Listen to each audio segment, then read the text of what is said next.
ભારતનું ન્યાયતંત્રએ ફરી એક વખત પુરવાર કરી દીધું છે કે તમે કોઈ પણ પ્રકારનું જો એવું કૃત્ય કરશો તો પછી ભારતનું ન્યાયતંત્ર તમને કડકમાં કડક સજા આપશે.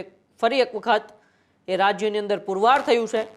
લગભગ 2 મહિના પહેલા રાજકોટ જિલ્લાના આટકોટની અંદર 6 વર્ષની બાળકી ઉપર એક નરાધમે દુષ્કર્મ આચર્યું હતું અને દુષ્કર્મ આચર્યા બાદ તેમના ગુપ્તાંગના ભાગે સળિયો પણ ઘુસાડ્યો હતો અને ત્યારબાદ 8 ડિસેમ્બરના રોજ પોલીસ તેમની ધરપકડ કરે છે અને ધરપકડ બાદ 11 દિવસની અંદર જ તેમની ચાર્જશીટ પણ દાખલ થાય છે અને આજે 43 દિવસ બાદ એક ઐતિહાસિક ચુકાદો એક કોર્ટ કરે છે અને ઐતિહાસિક ચુકાદાની અંદર કોર્ટ એ આરોપીને ફાંસીની સજા સંભળાવે છે અને ફરી એક વખત પોલીસ તંત્ર અને ન્યાયતંત્રનો સૌથી મોટો ચુકાદો આપણે ગણી શકાય.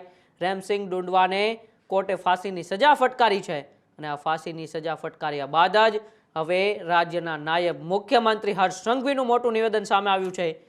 કોર્ટના નિર્ણયને લઈને હર્ષ સંઘવીએ શું કહ્યું અને ફરી એક વખત ગુજરાત પોલીસ અને ભારતના ન્યાયતંત્રએ ગેરપ્રવૃત્તિઓ કે આવી કોઈ પણ કૃત્ય કરતા લોકોને શું સંદેશો આપ્યો છે તેની આજે આપણે ચર્ચા કરવી છે. લગભગ 2 મહિના પહેલા એ રાજકોટ જિલ્લાના આટકોટની અંદર ખેત મજૂરી કરતા એ પરિવારની બાળકી ઉપર એક નરાધમ રેમસિંગ ડુંડવા નામનો 3 સંતાનોનો પિતા એ 6 વર્ષની બાળકી ઉપર દિલ્હી નિર્ભયા રેપ જે કેસ થયો હતો તેના જેવું જ એક કૃત્ય કરે છે અને ત્યારબાદ તેમના ગુપ્તાંગમાં સળિયો પણ ઘુસાડે છે. ત્યારબાદ તે બાળકીને સારવાર અર્થે રાજકોટ ખસેડવામાં આવે છે અને ડોક્ટરોના પ્રયાસોથી તેમનો જીવ પણ બચી જાય છે. પરંતુ પોલીસે આ નરાધમને પકડવા માટે પોતાની ટીમોની કવાયતો તેજ કરી હતી અને 8 ડિસેમ્બરના રોજ પોલીસ એ નરાધમની ધરપકડ કરે છે અને ધરપકડ બાદ જ 11 દિવસની અંદર જ ચાર્જશીટ પણ દાખલ કરે છે અને ચાર્જશીટ બાદ આજે 43 દિવસ બાદ એક મોટો ચુકાદો એક કોર્ટ સંભળાવે છે અને કોર્ટનો ચુકાદો છે કે તે નરાધમને ફાંસીની સજા આપવામાં આવશે અને આ જ નિર્ણયથી ફરી એક વખત ભારતના ન્યાયતંત્રએ પુરવાર થઈ ગયું છે, સાબિત થઈ ગયું છે કે કોઈ પણ આવું કૃત્ય કરશે, કોઈ પણ આવું ગેરપ્રવૃત્તિ કરશે તો પછી તેમને ભારતનું ન્યાયતંત્ર કે ભારતની પોલીસ, ગુજરાતની પોલીસ નહીં છોડે ને તેને લઈને જ હવે રાજ્યના ગૃહમંત્રી અને નાયબ મુખ્યમંત્રી હર્ષ સંઘવીનું મોટું નિવેદન સામે આવ્યું છે. આવો પહેલા સાંભળીએ કોર્ટના ચુકાદાને લઈને અને પોલીસની કામગીરીને લઈને રાજ્યના નાયબ મુખ્યમંત્રી હર્ષ સંઘવીએ શું નિવેદન આપ્યું. રાજ્યની બધી જ મહિલાઓ વતી મેં જોયું છે, મને અનેક લોકોએ ફોન કર્યો હતો કે આ 6 વર્ષની આટકોટની દીકરી જોડે જે ઘટના બની છે, પોલીસે મજબૂતાઈથી કામ કર્યું, ગોળી મારી, બધું બરાબર છે, પણ આને તો ઝડપથી સજા થવી જ જોઈએ. સરકાર આ કેસને પેપરોમાં આવતું બંધ થાય ને ભૂલી ના જાય તેની જવાબદારી તમારી છે. મારી અનેક માતાઓનો મારી ઉપર ફોન આવ્યો હતો. એ બધી જ માતાઓને આજે કહેવા માંગુ છું કે તમે જે જવાબદારી આપી હતી એ માત્ર 40 દિવસમાં પૂર્ણ કરવામાં આવી છે. એ દીકરીના ઘરમાંથી હજી શોક પૂરો ના થાય ને તે પહેલા એ દીકરીના ઘરમાં ન્યાય અપાવવાનું કામ એ આ ભૂપેન્દ્રભાઈ પટેલની સરકાર દ્વારા કરવામાં આવ્યું. અને આ તલવાર જ્યારે હાથમાં આપીને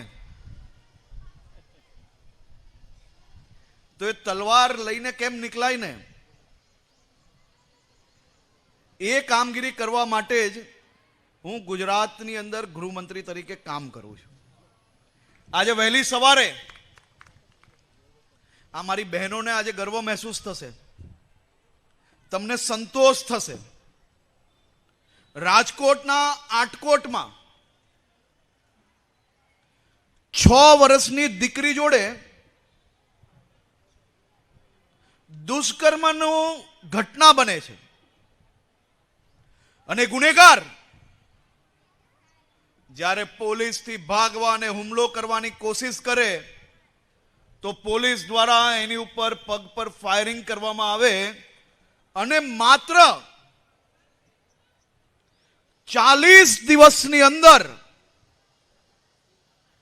આ દુષ્કર્મ આચરવા વાળા આ ગુનેગારને ફાંસીની સજા અપાવીને અહીંયા આવ્યો છું. સ્પષ્ટ સંદેશ છે કે આ રાજ્યની દીકરીઓ, આ રાજ્યની મહિલાઓ સામે ખોટી નજર ઉઠાવી જો મહિલાઓ પર હાથ ભૂલથી બી લાગી ગયો તો એના જીવનનો અંત લાવવાની જવાબદારી એ આ રાજ્યની પોલીસની છે, ને આ રાજ્યની પોલીસ એ દિશામાં કામગીરી કરે છે. આ મારી અનેક માતાઓ અહીંયા બેઠી છે, અને આ સ્થળ તો હું એવું માનું છું કે દીકરીઓની સામે ઘટના બની હોય ને ન્યાય અપાવવાનું હોય ને ન્યાય અપાવ્યું હોય તો આ સ્થળ પોલીસ, ન્યાયતંત્ર અને વકીલોને અભિનંદન આપવા માટેનું સૌથી મોટું સ્થળ છે. કોર્ટના ઐતિહાસિક ચુકાદાને લઈને હર્ષ સંઘવીએ કહ્યું કે પોલીસે મજબૂત કામ કર્યું છે. તમે જે જવાબદારી આપી હતી એ 40 દિવસમાં નિભાવે છે એવું પણ હર્ષ સંઘવીએ કહ્યું છે. આરોપીએ ભગવાનનું વિચાર્યું તો પોલીસે ગોળી મારી દીધી એવું પણ હર્ષ સંઘવીએ નિવેદન આપ્યું. એટલે કે આટકોટની આ જ ઘટનાની અંદર જ્યારે રિકન્સ્ટ્રક્શન થઈ રહ્યું હતું ત્યારે જ્યારે આ આરોપી રેમસિંગ ડુંડવા છે ભાગવાની કોશિશ કરે છે ત્યારે પોલીસ તેમના પગમાં ગોળી પણ મારી દે છે. અને ફરી એક વખત 43 દિવસ બાદ આ જ કેસની અંદર સૌથી મોટો ચુકાદો એ ન્યાયતંત્ર આપે છે, અને ન્યાયતંત્રના ચુકાદાને અત્યારે સૌ કોઈ વધાવી રહ્યા છે. અને એ જ ચુકાદાને વધાવતા રાજ્યના નાયબ મુખ્યમંત્રી હર્ષ સંઘવીનું પણ મોટું નિવેદન સામે આવ્યું કે તમે જે જવાબદારી સોંપી હતી એ જવાબદારી 40 દિવસમાં પૂર્ણ કરી છે.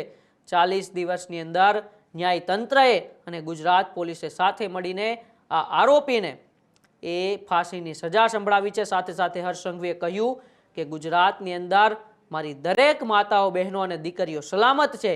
જો તેમની સામે કોઈ આંગળી ચીંધવાનો પણ પ્રયાસ કરશે તો પછી તેનો અંજામ ખૂબ જ ખરાબ આવશે તેવી ચેતવણી પણ હર્ષ સંઘવીએ અત્યારે આવા કૃત્યો કરતા લોકોને આપી દીધી છે. અને આમ તો સૌથી મોટો નિર્ણય આ ગણી શકાય, કારણ કે જ્યારથી આ ઘટના બની હતી તે ઘટના બાદ એ રાજકોટનો આસપાસનો વિસ્તાર હોય કે ગુજરાતના તમામ લોકોની એક માંગ હતી કે આ નરાધમ આરોપીને ફાંસીની સજા એટલે કે સજાએ મોત આપવામાં આવે અથવા આજીવન કારાવાસની સજા આપવામાં આવે. એ માંગ વચ્ચે 11 દિવસની અંદર જ પોલીસે ચાર્જશીટ દાખલ કરી અને એ ચાર્જશીટ બાદ હવે 40 દિવસ 43 દિવસ બાદ કોર્ટની અંદર આજે છેલ્લી તારીખ હતી અને છેલ્લી તારીખે જ કોર્ટે સૌથી મોટો ઐતિહાસિક નિર્ણય સંભળાવી દીધો.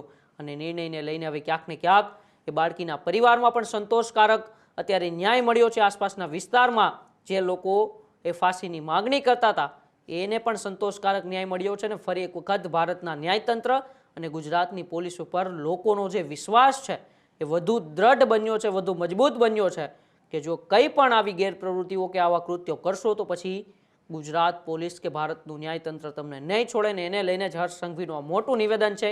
આવનારા સમયમાં પણ કોઈ આવા કૃત્યો કરશે તો પછી તેમને છોડવામાં નહીં આવે. એટલે ચેતી જજો એવી ચેતવણી પણ રાજ્યના નાયબ મુખ્યમંત્રી અને ગૃહમંત્રી હર્ષ સંઘવીએ આપી છે. ત્યારે કોર્ટના ઐતિહાસિક નિર્ણયને લઈને તમારું શું માનવું છે મારા કોમેન્ટ બોક્સમાં અચૂકથી જણાવજો. બાકી જોતા રહેજો ન્યૂઝરૂમ ગુજરાત, ગુજરાતનો ગર્જનાદ. નમસ્કાર.